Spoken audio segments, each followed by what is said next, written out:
perlu cari. Jangan hanya cari salah satu. Itulah yang membuat hidup kita kosong. Buatlah seimbang. Baik, terima kasih. Hari ini kita akan belajar bersama Daniel 7. Nah, saya akan sebisa-bisanya selesaikan dalam waktu 30 menit.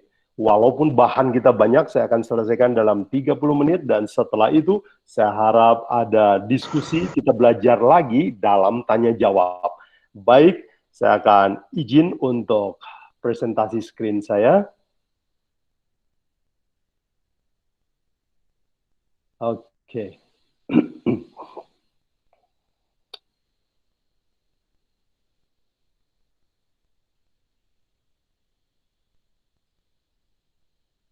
Oke. Apakah muncul, Pak saudara sekalian? Sudah. Oh iya. Oke, kita akan belajar Daniel 7, dan saya beri judul Daniel 7 adalah hukum Allah diubah.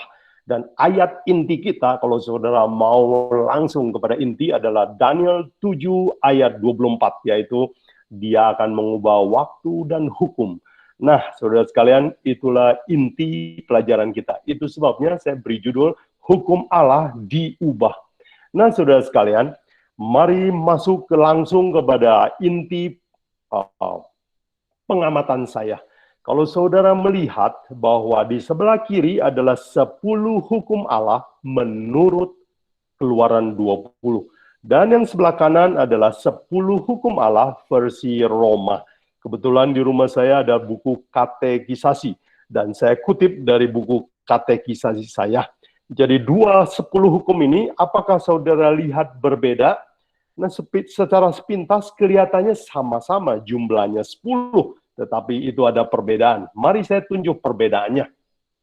Hukum kedua berbunyi, jangan membuat dan menyembah patung. Itu tidak ada di dalam hukum yang 10 yang sebelah kanan. Kemudian hukum keempat, ingatlah dan kuduskanlah hari Sabat. Itu diubah menjadi kuduskanlah hari Tuhan. Saudara perhatikan nomor 3 di sebelah kanan. Lalu, supaya tetap jumlahnya 10, karena hukum kedua tidak masuk, maka hukum yang ke-10, jangan mengingini, dipecah menjadi 2, yaitu menjadi nomor 9 dan 10 ya. Jangan mengingini istri sesamamu. Nomor 10, jangan mengingini milik sesamamu dengan tidak adil. Jadi tetap jumlahnya 10, tetapi telah berubah. Pertanyaannya saudara sekalian, mengapa ini berubah dan siapa yang berani mengubah ini? Saya ingin punya pertanyaan yang kedua, pengamatan yang menarik yang saya lihat. Saya pergi ke Cina, di Cina komunis liburnya hari Minggu. Saya pergi ke Malaysia, kebanyakan adalah orang Muslim, tetapi liburnya juga adalah libur hari Minggu. Saudara pergi ke seluruh dunia, saudara dapati bahwa hari Minggu adalah hari libur internasional. Dan kalau saudara lihat orang ke gereja, pada hari apa mereka pergi ke gereja? Pada hari Minggu. Nah, saudara sekalian, pertanyaannya, siapakah yang mengubah? Siapa yang membuat standarnya seperti ini? Yaitu hari Minggu menjadi standar libur internasional. Mari kita belajar. Daniel 7 memberitahukan kepada kita siapa yang mengubah ini semua. Nah, saudara sekalian, sebelum lanjut, saya mau kita semua berpikiran terbuka. Ya, tidak ada maksud jelek dalam hati saya waktu kita belajar pasal 7 ini. Saya hanya coba sebagai hamba Tuhan menyampaikan apa yang Tuhan mau ungkap kepada kita dalam pasal 7 ini. Kita akan banyak belajar tentang sejarah, ya. Dan kalau kita belajar sejarah, janganlah kita terbawa perasaan. Contoh, kalau saya katakan bahwa Jepang pernah menjajah Indonesia dan mereka berlaku kejam, bukan artinya saya mengajarkan saudara membenci Jepang. Kita harus mengasihi orang Jepang. Bahkan orang Jepang sekarang baik-baik juga. Keponakan saya juga bekerja di Jepang. Saya punya teman di Jepang juga. Jadi tidak ada masalah dengan orangnya. Yang kita belajar adalah negaranya. Dulu memang pernah menjajah Indonesia. 3,5 tahun. Dan mereka berbuat sangat buruk terhadap Indonesia. Dan itu adalah fakta sejarah. Jadi kita kalau belajar sejarah, kita tidak membenci orangnya. Kita mengasihi orangnya. Kita hanya belajar fakta sejarah. Nah, saya harap semua kita terbuka untuk belajar kebenaran.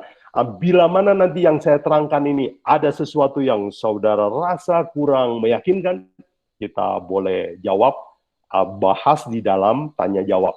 Baik, saudara sekalian, kalau saudara lihat struktur Daniel 7, kalau saudara buka Alkitab, maka dari 1 sampai 13 itu adalah cerita tentang 4 binatang, dilanjutkan dengan tanduk kecil, terus ada pengadilan Allah, terus ada tanduk kecil, sombong lagi, lalu ayat 13, kedatangan anak manusia.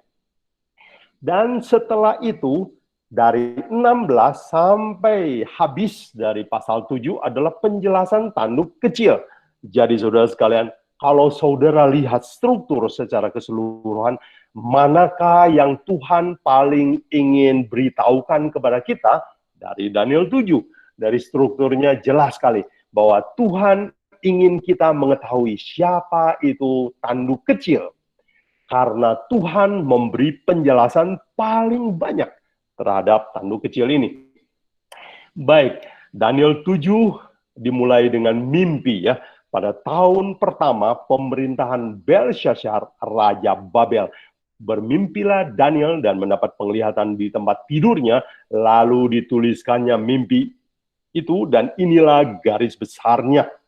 Berkatalah Daniel demikian, pada malam hari aku mendapat penglihatan, tampak keempat angin dari langit menggoncangkan laut besar, dan 4 binatang besar naik dari dalam laut, satu berbeda dengan yang lain.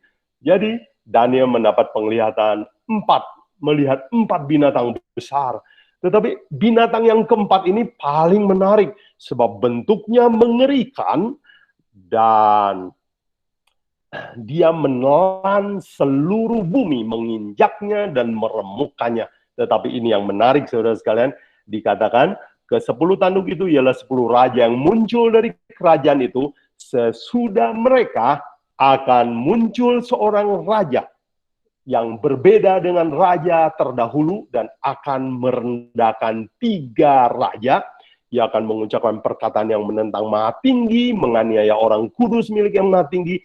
Ia berusaha untuk mengubah waktu dan hukum, dan mereka akan diserahkan ke dalam tangannya selama 1 masa, 2 masa, dan setengah masa. Nah, saudara sekalian, tanduk kecil inilah yang ingin Tuhan beritahukan kepada Daniel, bahwa tanduk ini sangat penting sekali. Nah, saudara sekalian, untuk menolong kita supaya visualisasi, membayangkan, inilah 4 binatang yang Daniel lihat. Wah, ada laut, anginnya bertiup kencang, lalu muncul binatang-binatang ini. Binatang pertama seperti singa, bersayap. Kemudian binatang yang kedua seperti beruang. Injak kakinya sebelah, satu kakinya diangkat. Dan di mulutnya gigit 3 tulang iga. Kemudian binatang yang ketiga seperti macan tutul, punya 4 kepala, punya 4 sayap. Dan binatang yang keempat adalah binatang yang tidak bernama. Kita sebut dia adalah monster ya, mengerikan sekali. Boleh kita sebut juga naga. Dia adalah binatang yang aneh. Dan dia bertanduk 10. Inilah mimpi yang Daniel dapatkan. Nah, dari binatang yang keempat ini, Daniel dalam mimpinya lihat muncul sebuah tanduk yang aneh. Dari 10 tanduk itu keluar satu tanduk yang aneh, dan waktu dia muncul, 3 tanduk rontok. Dan lebih aneh lagi, dia sombong terhadap surga, terhadap Tuhan. Dan dia mengubah sistem kebaktian. Jadi dia bukan hanya raja biasa, tetapi dia juga raja yang mengurusi kerohanian. Lalu di dalam pelajaran kita disebutkan bahwa setelah dia sombong, tanduk kecil muncul, akan muncul pengadilan Allah. Lalu setelah pengadilan, tanduk kecil itu akan sombong lagi ya. Di dalam Daniel 7 ayat 11 katakan, aku terus melihatnya karena perkataan sombong yang diucapkan tanduk itu. Lalu setelah itu ditutup dengan peristiwa anak manusia datang sebagai raja. Nah, tentang pengadilan ini kita tidak akan pelajari hari ini. Itu adalah pelajaran lain atau berikutnya. Baik, nah sekarang inilah ringkasan dari peristiwa di dalam Daniel 7. Mimpi Daniel dapat kita ringkaskan dalam 5 tahap. Yaitu pertama, dia melihat 4 binatang keluar dari laut. Yang kedua, saya lihat ada binatang keempat muncul sebuah tanduk kecil, sombong sekali dia. Dan yang ketiga, waktu dia sombong, pengadilan Allah dilangsungkan. Dan waktu pengadilan Allah dilangsungkan, tanduk kecil ini sombong lagi. Lalu setelah itu anak manusia datang. Inilah 5 kerangka besar nubuatan dalam Daniel 7. Sekarang karena Daniel 7 konsentrasinya adalah tanduk kecil, kita mau belajar siapakah tanduk kecil ini. Mari kita ungkap lambangnya. Nah, Daniel 7 adalah kelanjutan atau paralel dengan Daniel 2. Kalau saudara kemarin belajar Daniel 2, saudara akan ingat patung ini, bukan yang sebelah kiri, emas, perak, perunggu, besi campur tanah liat. Jadi logamnya dari atas paling mulia ke bawah kurang mulia. Sekarang Daniel diberikan mimpi 4 binatang. Mulai dengan binatang yang paling kuat. Dan binatang paling kuat itu adalah singa, raja hutan, bukan? Dia dapat gelar raja hutan. Jadi kalau begitu, dalam logam, Tuhan mau katakan bahwa kerajaan Babylonlah yang paling kuat, lalu akan diikuti dengan kerajaan-kerajaan yang kurang kuat dibanding Babylon. Nah, kalau begitu, bukankah 4 binatang ini juga mirip dengan Daniel 2? Dimulai dengan binatang yang paling sakti, paling kuat, superpower di hutan, yaitu singa. Lalu diikuti dengan binatang yang kurang kuat di bawahnya. Jadi kalau begitu, antara mimpi di Daniel 2 dan Daniel 7 ini paralel, bukan? Urutannya itu hierarkinya dari yang paling kuat turun ke bawah. Kalau begitu saudara sekalian, kita mudah sekali untuk menebak siapakah yang dilambangkan dengan singa bersayap.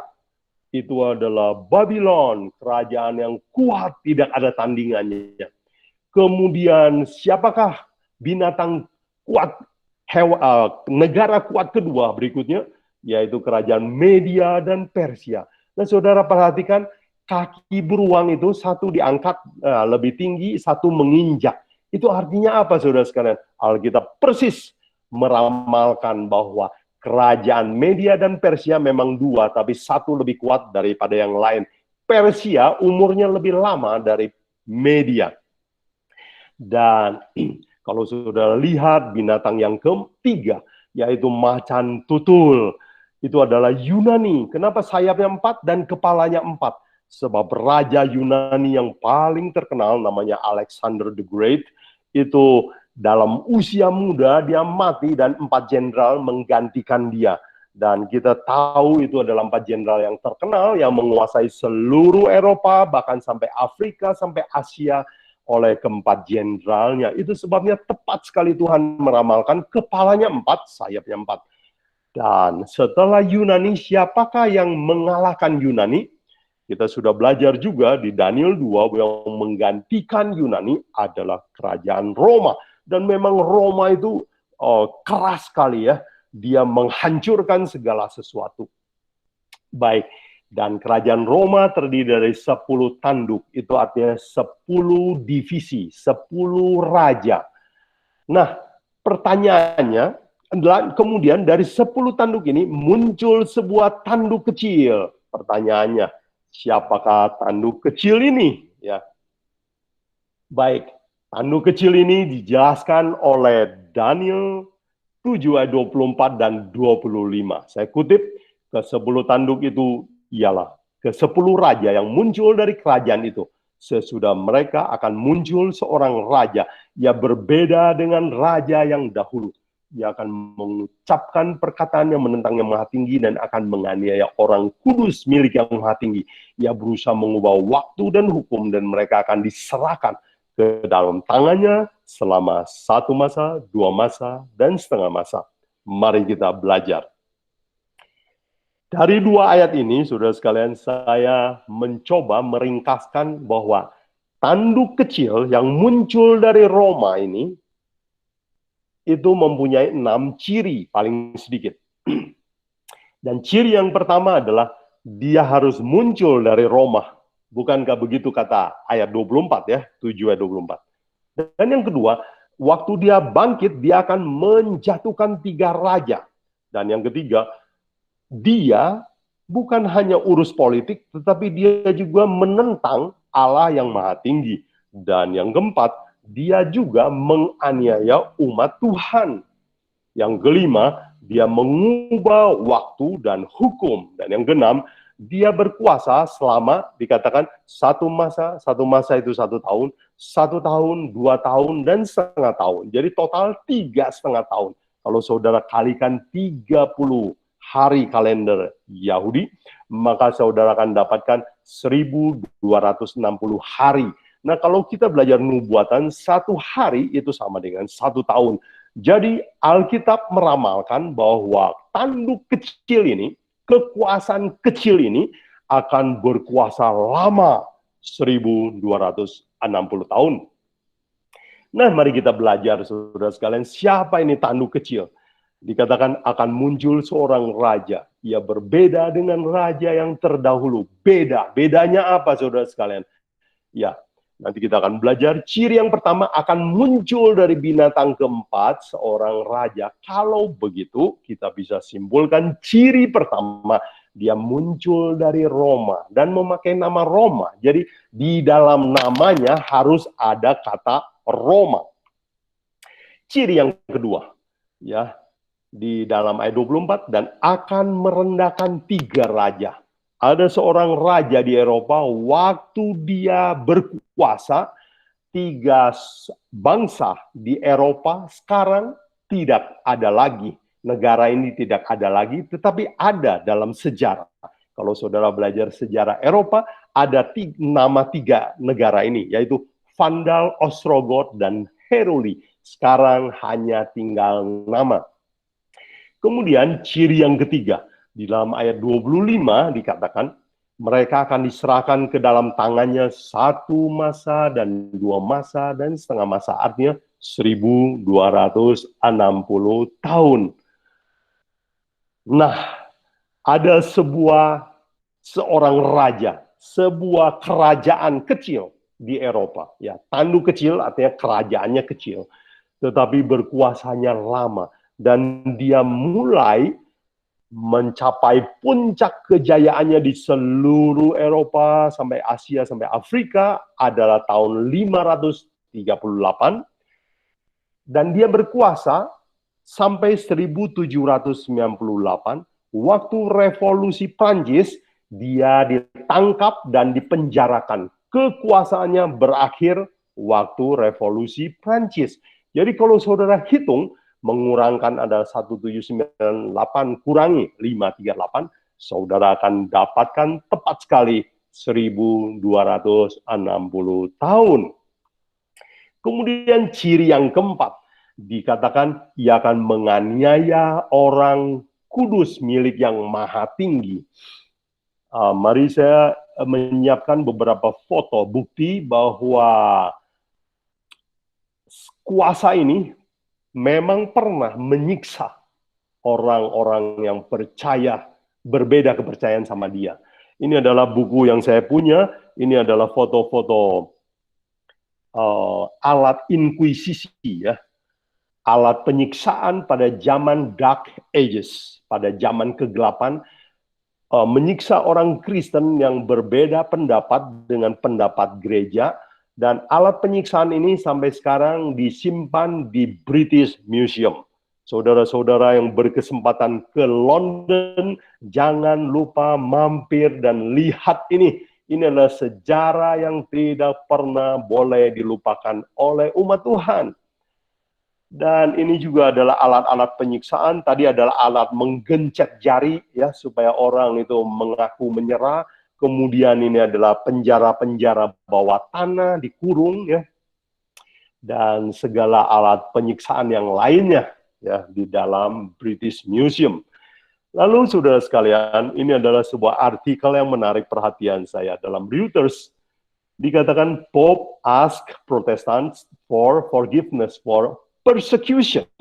Oh, kalau begitu sekarang kita mulai dapat titik terang. Siapa yang pernah menganiaya orang Kristen pada zaman dulu? Itu adalah Kepausan Roma. Dan apa buktinya bahwa dia pernah menyiksa orang-orang yang berbeda kepercayaan? Adalah karena sekarang dalam berita dia minta maaf. Saya dapatkan sebuah berita yang lebih baru dalam Detik News, ada dikutip BBC News Indonesia, itu tanggal 26 Januari 2016, dikatakan judulnya Paus Fransiskus meminta maaf kepada umat Protestan. Kenapa minta maaf? Untuk segala penyiksaan yang pernah terjadi pada zaman dahulu. Dan dia juga sampaikan ini kepada Lutheran International Federation. Jadi saudara sekalian, fakta bahwa Roma pernah menyiksa orang Kristen sudah terbukti. Nah sekarang kita lihat ciri yang kelima bahwa ia akan mengucapkan perkataan yang menentang yang maha tinggi. Kenapa dia menentang yang maha tinggi? Ini di ayat 25 ya. Dan ini adalah ciri kelima. Kenapa disebutkan menentang Allah? Saudara sekalian, kalau orang ya menantang itu biasanya namanya, gelarnya itu menyaingi sesuatu yang dia tentang. Mari saudara sekalian, kita lihat gelar-gelar yang dipakai oleh Roma Kepausan. Misalnya, Holy See. Taktanya disebut Holy See atau takhta suci. Paus disebut adalah Vicar of Christ atau dalam bahasa Latinnya adalah Vicarius Christi. Artinya dia adalah wakil Kristus di dunia. Dia adalah kepala gereja di dunia ini. Kemudian dia punya gelar juga namanya Pontifex Maximus. Saudara bisa dapatkan ini di Google, banyak sekali. Apa artinya Pontifex Maximus? Artinya imam besar. Nah saudara sekalian, siapakah pemilik gelar imam besar? Yesus Kristus. Dulu waktu zaman Yesus belum datang, memang ada yang menjabat imam besar. Setelah Yesus datang ke dunia, tidak lagi ada yang boleh menjadi imam besar. Yesus Kristus adalah imam besar kita. Itu dikatakan dalam kitab Ibrani. Dan kemudian kita lihat fakta berikutnya. Dia menggunakan gelar Papa atau Father atau Pope atau Bapa. Bapa dalam pengertian rohani. Nah saudara sekalian, Alkitab mengajarkan begini tentang Bapa. Matius 6 ayat 9, Yesus berkata, karena itu berdoa demikian. Bapa kami yang di surga, dikuduskan namamu. Bapa kami, yang dimaksud adalah Bapa rohani. Kemudian dalam Matius 23, 9, Yesus mengajarkan begini. Dan janganlah kamu menyebut siapapun Bapa di bumi ini, karena hanya satu Bapamu, yaitu Dia yang di surga. Jadi, Tuhan melarang manusia memanggil Bapa rohani kepada siapapun. Hanya satu Bapa kita di surga.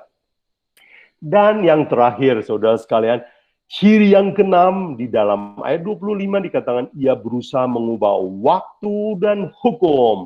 Inilah yang akan saya bahas untuk menjawab pertanyaan. Di awal tadi, siapa yang berani mengubah 10 hukum dalam Keluaran 20 dirubah menjadi berbeda dengan Alkitab. Nah, saudara sekalian, lihat yang sebelah kiri adalah 10 hukum menurut Alkitab. Jangan ada Allah lain. Jangan membuat dan menyembah patung. Dan seterusnya. Tetapi kalau saudara lihat yang sebelah, tetap 10, tetapi seperti tadi kita sudah katakan bahwa itu sudah berubah. Hukum kedua dicoret, hukum keempat, saudara lihat, ingat dan kuduskan hari Sabat menjadi kuduskanlah hari Tuhan. Nah, hari Sabat sama hari Tuhan sama nggak? Sebenarnya sama, tetapi sekarang orang mengartikan hari Tuhan adalah hari Minggu. Sedangkan menurut Alkitab, hari Sabat adalah hari Sabtu. Jadi kalau begitu, dan untuk mencapai jumlah 10, hukum ke-10 harus dipecah menjadi 2. Jadi saudara sekalian, siapa yang merubah hukum ini? Itulah yang dimaksud dengan tanduk kecil, ya. Nah, saudara sekalian, mengapa hari Sunday disebut Lord's Day? Nah, kalau saudara lihat daftar yang saya buat ini, nama-nama hari dalam bahasa Inggris, itu Sunday, Monday, Tuesday, itu berasal dari bahasa Latin, ya. Dies Solis, hari Dewa Matahari. Dies Lunae, hari Dewa Bulan. Dies Martis, hari Dewa Perang. Dan seterusnya. Nah, saudara sekalian, dewa paling utama dalam kerajaan Roma adalah Dewa Matahari. Itu sebabnya Roma membuat peraturan bahwa hari Minggu dijadikan sebagai the Lord's Day. Dan bukan hanya orang yang beragama Kristen yang disuruh berbakti pada hari Minggu, tetapi seluruh dunia dalam jajahannya juga berbakti hari Minggu. Itu sebabnya tidak heran saat ini bukan hanya orang Kristen yang liburnya hari Minggu, tetapi orang komunis, orang Islam, orang animis juga liburnya hari Minggu. Nah, saudara sekalian, sekarang kita mau ambil kesimpulan.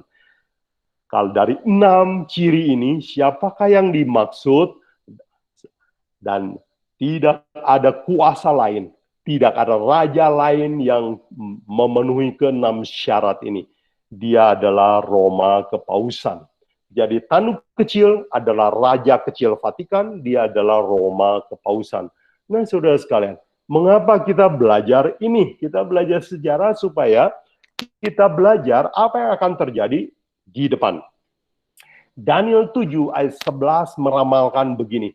Dan aku terus melihatnya, karena perkataan sombong yang diucapkan tanduk itu.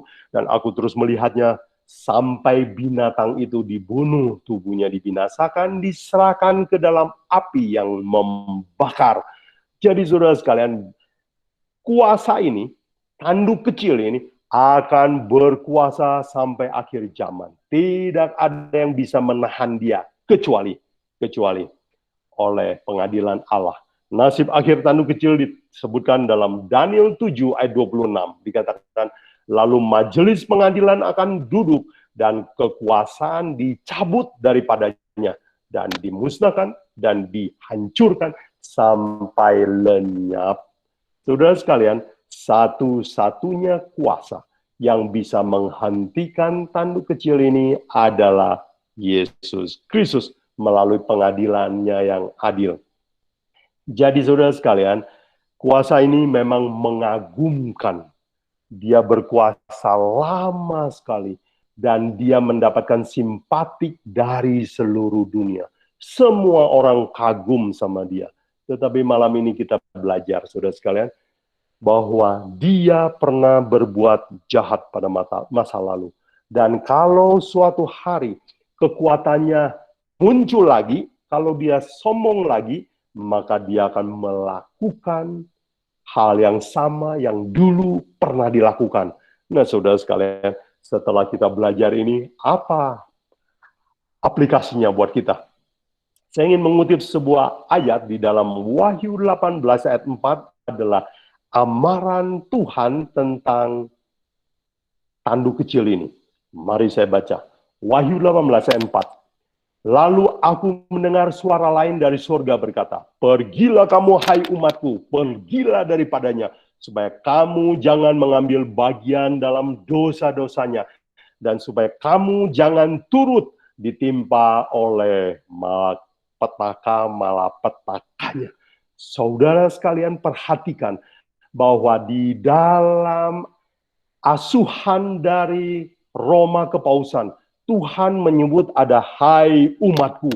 Ada banyak hamba Tuhan di dalam bimbingan Dia. Sehingga Tuhan berkata, dan mereka mencari kebenaran dengan sepenuh hati, tanpa curiga, tanpa mengetahui bahwa mereka tertipu. Tetapi Tuhan karena kasih-Nya kepada umatnya, Dia katakan, hai umatku yang tertinggal di dalam, keluar supaya jangan ikut dihukum. Saudara sekalian, presentasi saya sudah selesai. Pertanyaan saya adalah, di mana Anda akan berdiri? Di pihak Dia, tanduk kecil, atau di pihak Yesus Kristus? Memang di dunia ini pemenangnya sepertinya adalah tanduk kecil, tetapi pada akhirnya pemenang utama adalah Yesus Kristus. Saya rindu ikut Yesus. Maukah saudara ikut Yesus Kristus? Saudara sekalian, presentasi saya selesai. Sebelum kita masuk tanya jawab, mari kita berdoa. Bapa dalam surga, terima kasih untuk pelajaran malam ini. Mungkin bagi sebagian orang pelajaran ini adalah hal yang baru. Dan mungkin bagi sebagian orang terlalu berat untuk diterima. Tetapi kami mau meminta Roh Kudus menolong kami, supaya kami menemukan kebenaran sejati, dan kami memilih berpihak kepada pihak yang benar. Bapa dalam surga, berkati semua pendengar, kiranya damai sejahtera menyertai para pendengar semua, dan Tuhan sertai kami dalam tanya jawab berikutnya. Dalam nama Yesus kami mintakan semua ini. Amin. Amin. Oke. Ya, terima kasih Pak Yubuguan. Silakan. Ada yang mau bertanya? Oh, Pak Dr. Simon.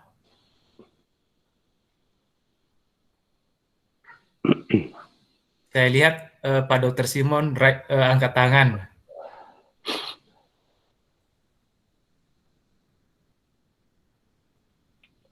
Oh, enggak ada. Enggak angkat tangan, enggak. Oh, enggak, saya kira. Siapa yang angkat tangan ya? Coba, boleh, ini saya lihat ada yang angkat tangan. Boleh bertanya, silakan.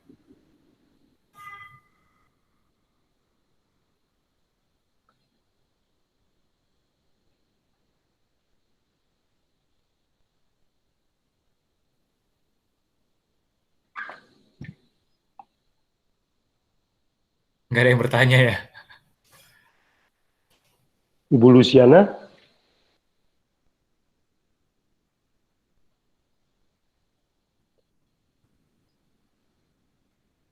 Ibu Luciana ingin bertanya? Luciana Karjono? Saya kira belum, mungkin Pak Bukuan. Lagi dipikirkan dulu. Oh itu, oke. Mungkin raise hand-nya terpencet ya. Iya. Silakan, siapa yang mau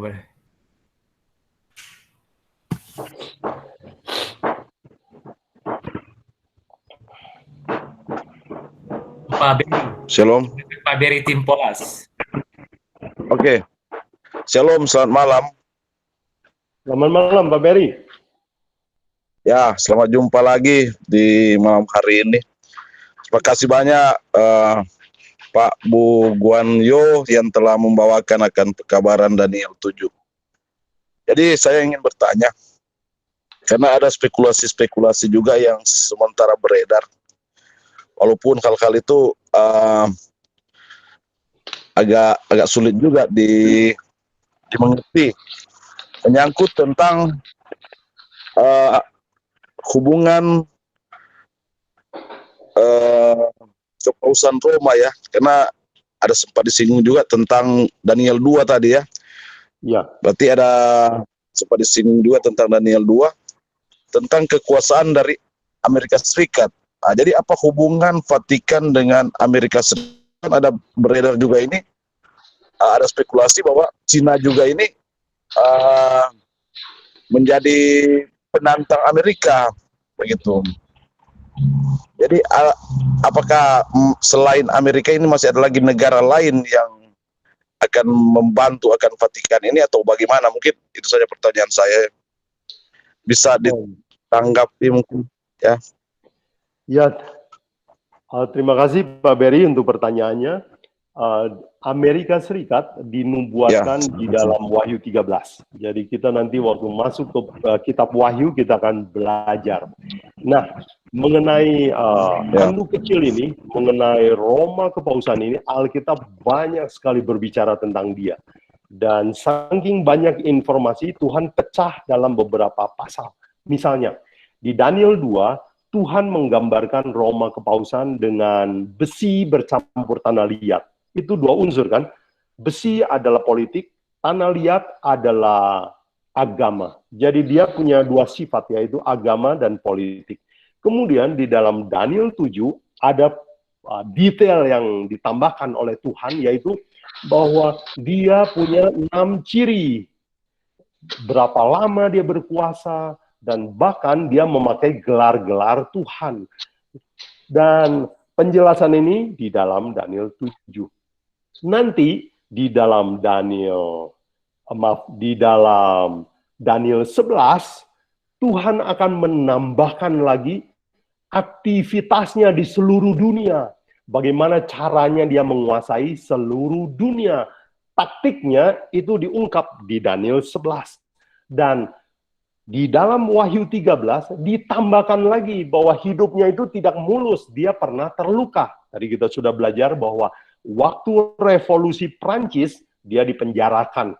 Dan waktu dia dipenjarakan itu kekuasaannya hampir hilang, tetapi dia mulai pulih. Nah, di dalam Wahyu 13 ada ceritanya ini. Dia pernah sakit, tetapi dia akan pelan-pelan muncul lagi, jadi kuat lagi. Nah, siapakah yang menolong dia untuk menjadi kuat? Itulah Wahyu 13. Nah, siapa yang akan menolong dia? Jangan lupa, ikuti terus. Nanti kita akan belajar siapa yang akan menolong dia untuk sembuh. Itu Wahyu 13. Dan apa hasil dari setelah didukung oleh Wahyu 13, yaitu Amerika Serikat mendukung dia.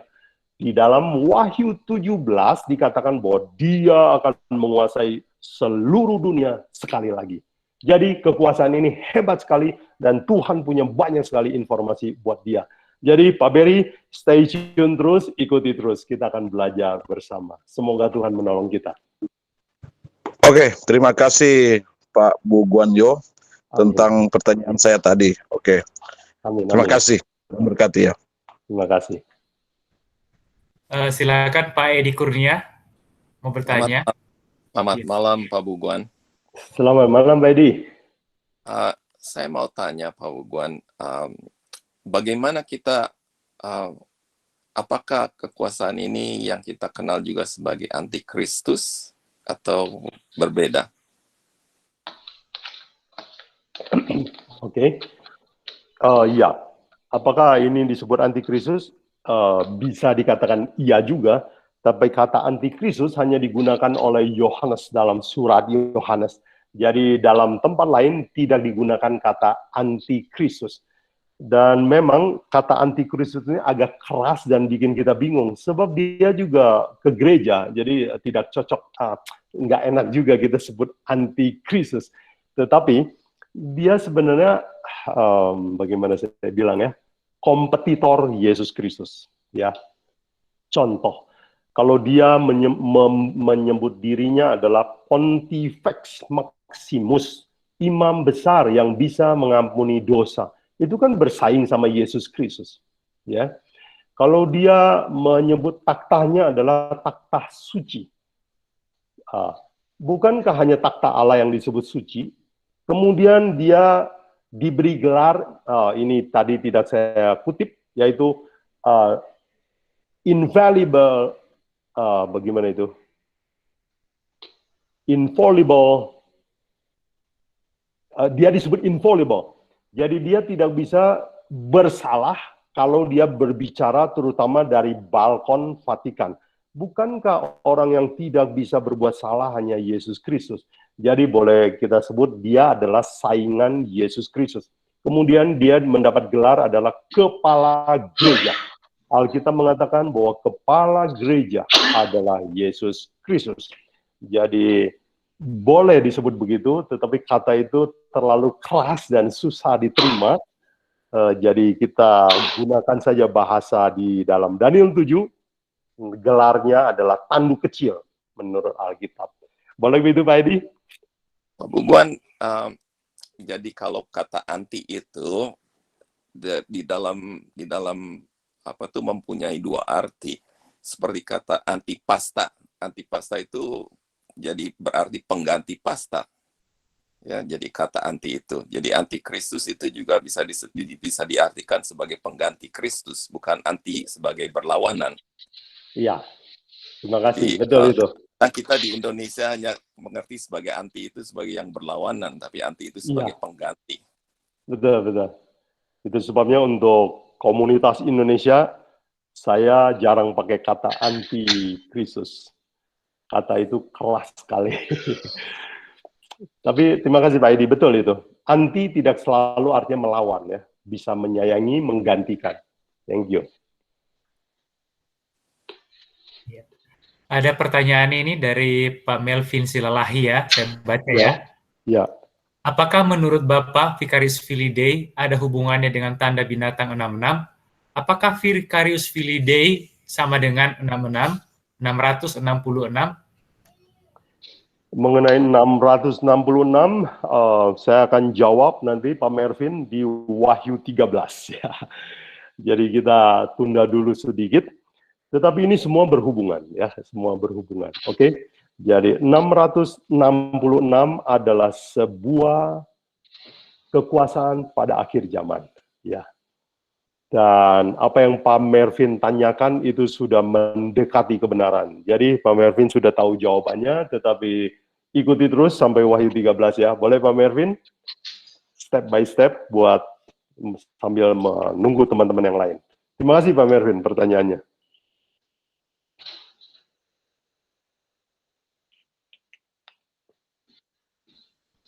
Silakan, Ibu Miti mau bertanya.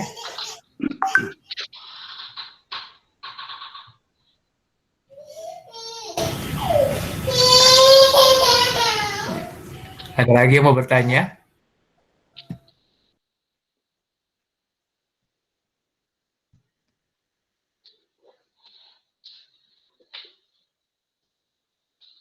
Silakan kalau ada yang mau bertanya atau ingin memberikan komentar. Sementara nunggu yang lain bertanya, saya coba ngisi waktu. Pertanyaan itu di ayat 26 ya, Daniel 7:26. Lalu majelis pengadilan akan duduk dan kekuasaan akan dicabut. Tadi kalau nggak salah itu majelis pengadilan ini 2 kali, Pak Buguan. Oh, oke. Satu kali aja ini. Satu kali ini yang terakhir aja ya. Iya. Jadi 26 itu penjelasan dari ayat 10 juga. Ya. Dan ayat ini memberi informasi kepada kita bahwa pengadilan ini bukan terjadi hanya 1 hari, atau 1 jam, atau 1 tahun, atau pendek. Itu adalah panjang. Panjangnya kapan? Di dalam ayat 10 dikatakan, waktu tanduk kecil ini mulai sombong, pengadilan jalan. Ya, dan kita tahu bahwa kekuasaan ini kan berakhir 1798. Kalau begitu pengadilan dimulai setelah 1798. Dan pengadilan ini akan berjalan lama sampai kekuasaannya dicabut, berarti akhir zaman. Kalau begitu pengadilan ini akan berlangsung kira-kira setelah 1798 sampai akhir zaman. Kalau begitu, kita ini sekarang hidup dalam pengadilan Allah. Dan tanduk kecil ini sedang dinilai, ditunggu pertobatannya oleh Tuhan. Jadi minggu depan kita mungkin akan belajar tentang pengadilan Allah ini lebih banyak. Jadi pengadilan Allah ini periodenya panjang. Begitu Pak Buntaran, mudah-mudahan cukup jelas. Jadi pengadilan ini bukan khusus untuk tanduk kecil itu ya, tapi untuk semua manusia. Semua manusia ya, termasuk tanduk kecil juga. Ya, Kalau di ayat 10 dikatakan lalu dibuka semua kitab-kitab. Jadi catatan manusia dibuka, lalu waktu akhir dari pengadilan ini katanya kekuasaan dari tanduk kecil ini dicabut, lalu dibakar. Iya. Iya, Jadi terima kasih, meliputi semua manusia. Pak Buguan, saya mau bertanya satu lagi. Iya, Pak Edi. Di Daniel 7 ayat 25 itu, ini di situ dikatakan, ia berusaha untuk mengubah waktu dan hukum. Bisa menerangkan ia berusaha untuk mengubah waktu dan hukum itu? Oh, kata berusaha ya? Ya. Oh iya, terima kasih Pak Edi. Proses mengubah waktu dan hukum ini tidak terjadi dalam 1 tahun. Ini adalah proses ratusan tahun. Jadi dia berusaha keras untuk itu. Misalnya proses memuliakan hari Minggu sebagai hari suci itu sudah dimulai sebelum dia berkuasa, dimulai oleh Roma, kerajaan Roma. Ya, waktu Raja Konstantin kita tahu waktu dia bertobat, dia mulai bikin undang-undang hari Minggu, di mana orang hari Minggu tidak boleh bekerja, harus berbakti. Itu adalah undang-undang hari Minggu pertama. Kemudian ratusan tahun orang Kristen ada yang berbakti pada hari Sabat, ada yang hari Minggu. Jadi ini masih 2 jurusan. Makin lama orang Kristen makin lupa bahwa hari Sabat itu adalah Sabtu. Jadi usahanya itu mulai kelihatan berhasil. Dan untuk membuat hari Minggu ini menjadi hari suci, dibuatlah banyak doktrin oleh gereja ini. Ya, dan kesaksian-kesaksian bahwa banyak terjadi mujizat pada hari Minggu sehingga orang makin yakinkan. Jadi kata berusaha ini menurut pengertian saya adalah memang ini adalah sebuah usaha yang lama, sabar sekali dalam menjadikan hari Minggu sebagai hari libur internasional. Itu yang saya bisa jawab Pak Edi. Jadi bagi kita yang masih memegang firman Tuhan, hukum Tuhan keempat ini, apakah nanti juga akan mereka usahakan untuk merubah kita juga lagi? Masih tetap iya. Iya, jawabannya iya Pak Edi, terima kasih. Dan di Wahyu 13 itu jawabannya lebih jelas. Bahwa memang begini, tanduk kecil ini, waktu dia berkuasa makin kuat, makin intoleran. Makin dia lemah, makin toleran. Jadi banyak orang yang sekarang bingung ya, kenapa ini kita belajar tanduk kecil kita seperti keras sekali, padahal dia baik. Memang, kita harus akui bahwa hari ini dia adalah pemimpin yang baik, tanda kutip, sangat humanis.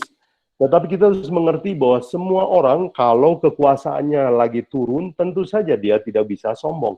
Tetapi Alkitab meramalkan, nah ini kata Alkitab ya, Alkitab meramalkan bahwa suatu hari dia akan berkuasa lagi, dan dia akan melakukan hal yang sama lagi. Ya, kira-kira begitu Pak Edi. Betul, dia akan memaksa. Terima kasih Pak Buguan. Terima kasih Pak Edi.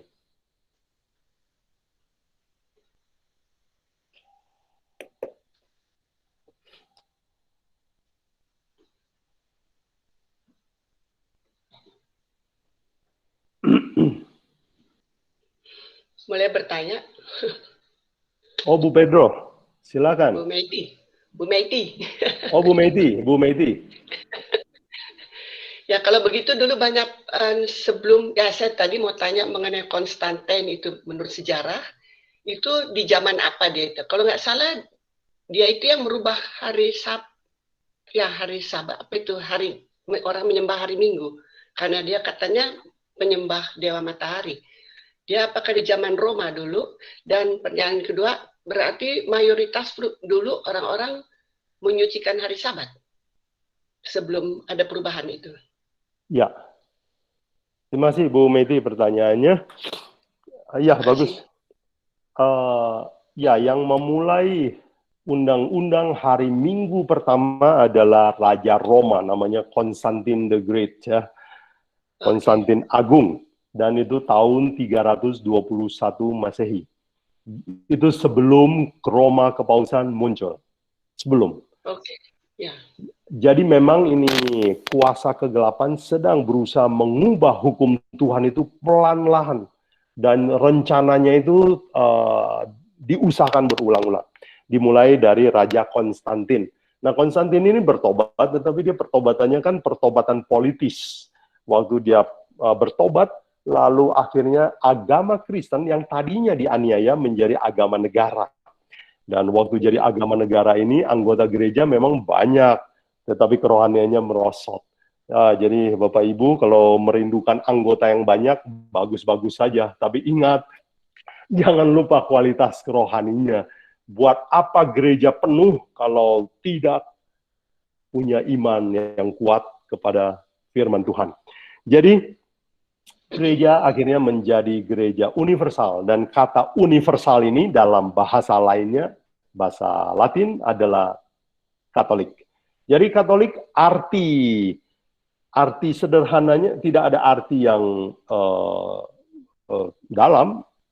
Kata Katolik artinya universal. Jadi pada zaman Roma, Katolik itu sudah muncul sebelum ada kepausan. Nah, lalu apakah pada zaman itu mayoritas orang Kristen berbakti pada hari apa? Apakah hari Sabat? Jawabannya adalah iya. Sampai tahun 300-an Masehi. Dan Yesus, kita ingat bahwa Yesus naik ke surga tahun 31 kan? Iya. 31 sampai 300-an, itu berarti ada sekitar 300 tahun orang Kristen hanya berbakti pada hari Sabat. 300 tahun. Dan dari 300-an itu pelan-pelan mulai hari Minggu. Dan dari tahun 300-an sampai sekarang, itu sekitar 1.800 tahun orang cuma kenal hari Minggu.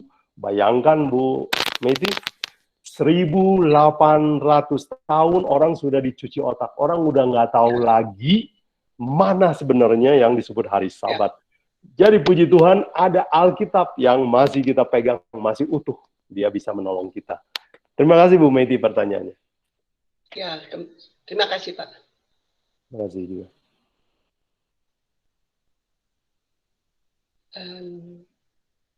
Jadi sebenarnya kita ini harus sudah dari sekarang sadar, saya rasa ya kita menuju ke arah situ juga ya. Sudah agak ada ciri-cirinya ya, zaman kita hidup sekarang ini. Oh iya. Pemaksaan, hari pemaksaan. Iya. Oh, belum, sekarang belum ya, belum. Belum. Oh. Belum ya, belum pemaksaan. Kalau sudah ada pemaksaan, hari ini saya nggak bisa ngajar Daniel 7.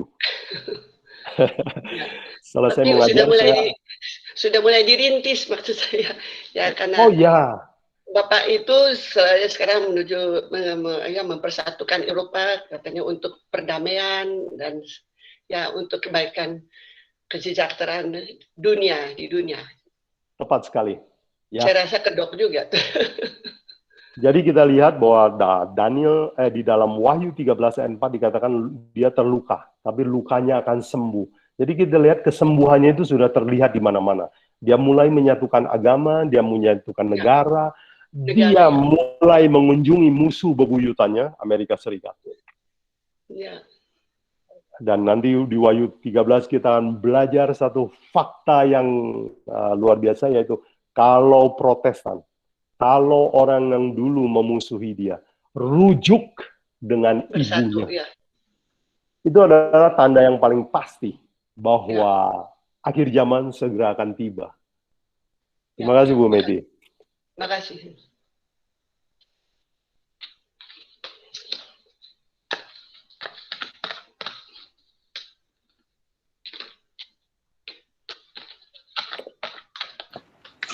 Itu ada pertanyaan dari Pak. Pertanyaan lagi Saya baca ya. Dari Pak Jefta Peter.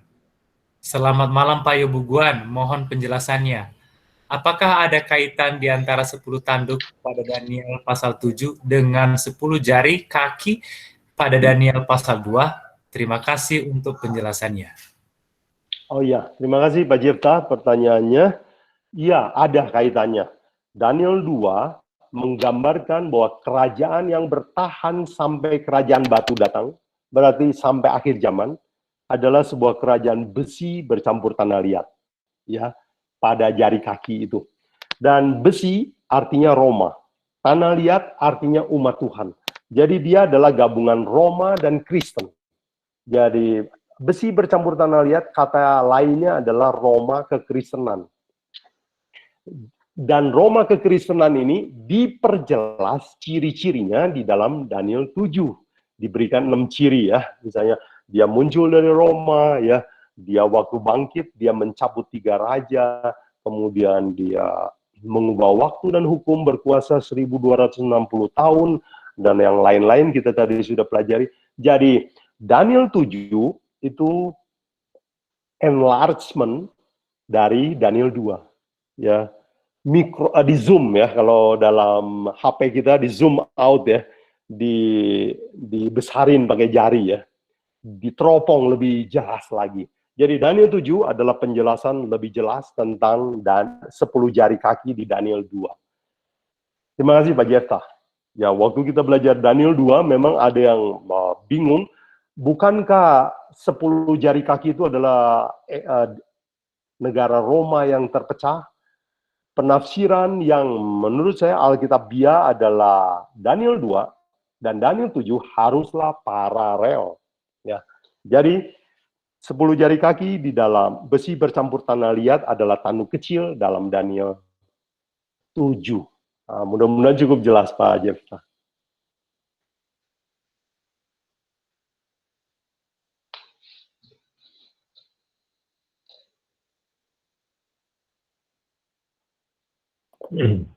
Pak Buguan, Ya, mengenai tadi ya, saya nangkepnya pertanyaan Pak Jefta itu 10 tanduk pada Daniel 7 dan 10 jari kaki itu apakah sama? Oh iya. Saya salah mengertikannya. Oke, betul. Apakah 10 jari kaki sama 10 tanduk itu sama? Jawabannya tidak sama, Pak Jefta. Ya. 10 jari kaki adalah paling ujung dari zaman. Ya, paling ujung dari zaman, 10. 10 jari kaki itu adalah 10 tanduk di dalam Wahyu 17. Itu penyatuan seluruh dunia. Ya, jadi dunia suatu hari akan disatukan kembali. Jadi 10 jari kaki adalah penyatuan seluruh dunia di Wahyu 17. Nah, 10 tanduk di dalam Daniel 7 itu adalah pecahannya Roma. Jadi urutannya adalah begini. Roma 10 tanduk kecil 10 jari. Begitu ya. Saya harap bisa cukup jelas. Nah, ada orang mengartikan bahwa 10 jari di Daniel 2 adalah 10 pecahan Eropa. Itu tidak cocok dengan Daniel 7. Karena Daniel 7 itu 10 tanduk itu adalah 10 kerajaan Eropa. Itu terjadi sebelum tanduk kecil muncul. Jadi Pak Jefta, 10 jari kaki di dalam Daniel 2 sama dengan penyatuan seluruh dunia di dalam Wahyu pasal 17. Ya, ikuti terus, kita akan belajar juga sampai ke sana. Terima kasih pertanyaannya.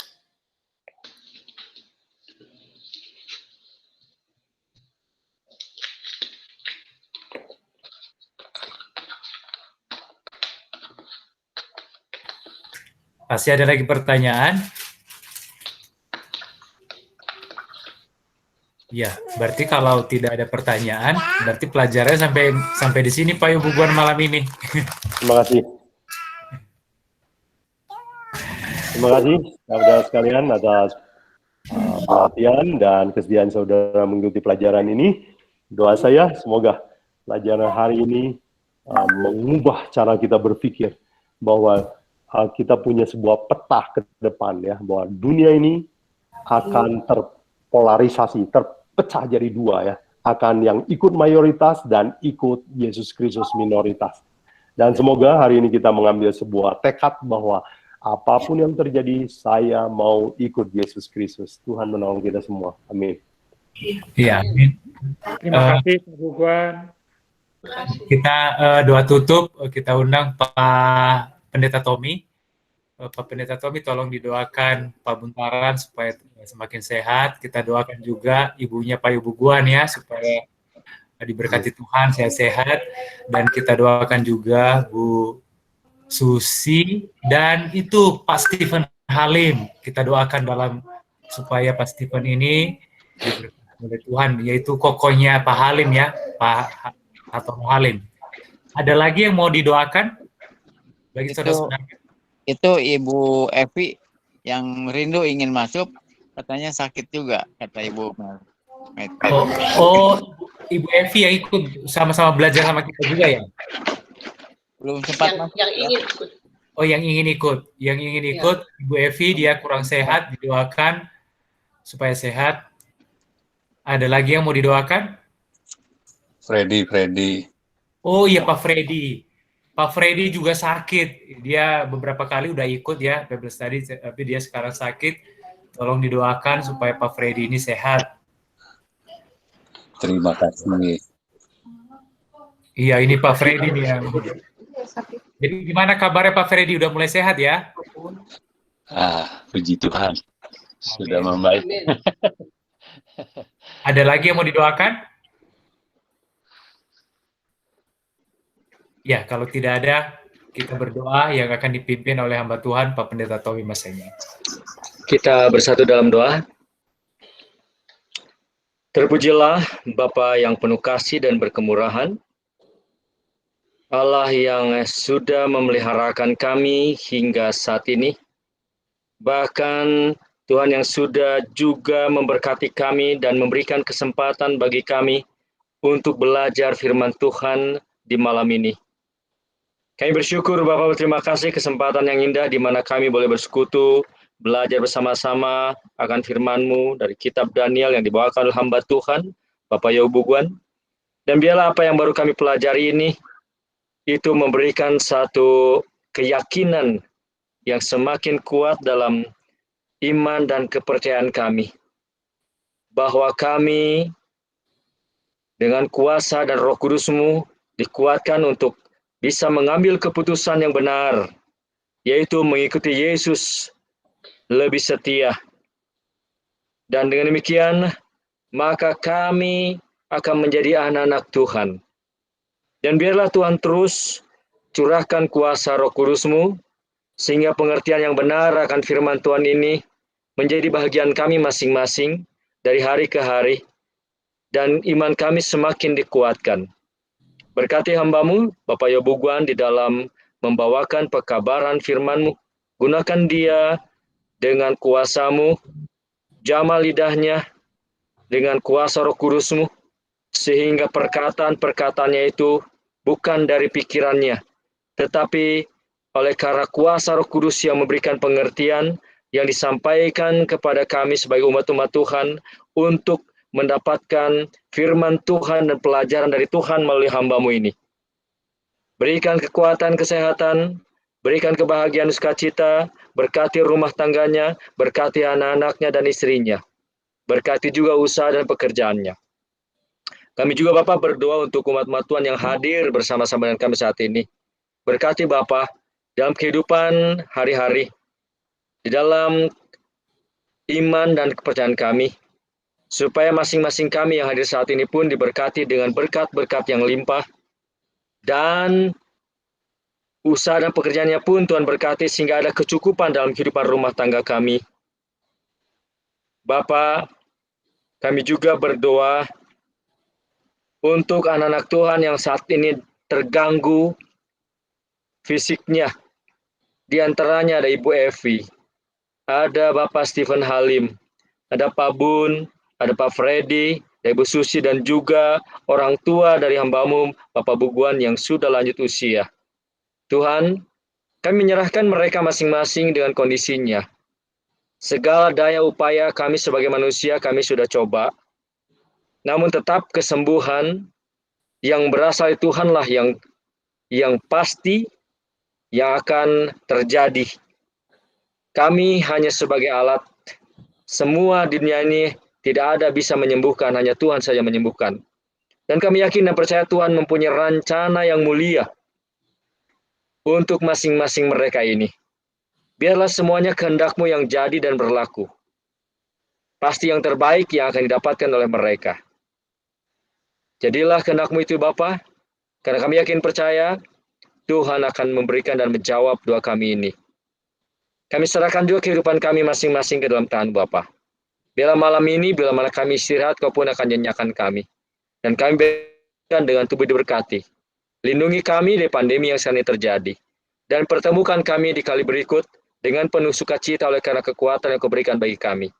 Terima kasih Bapa. Janji pasti bagi kami.